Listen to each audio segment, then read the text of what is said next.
आयल हे सखे सर्व सुहावन सावन के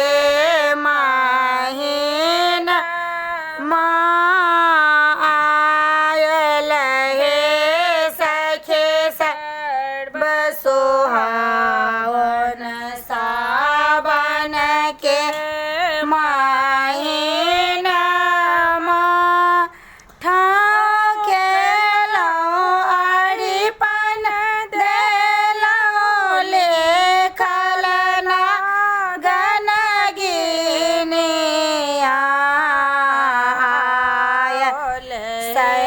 सखे सर्व सुहावन सावन के महीना फूल लोड़लो पातो अनलो पूजलो नागन गिनिया आयल हे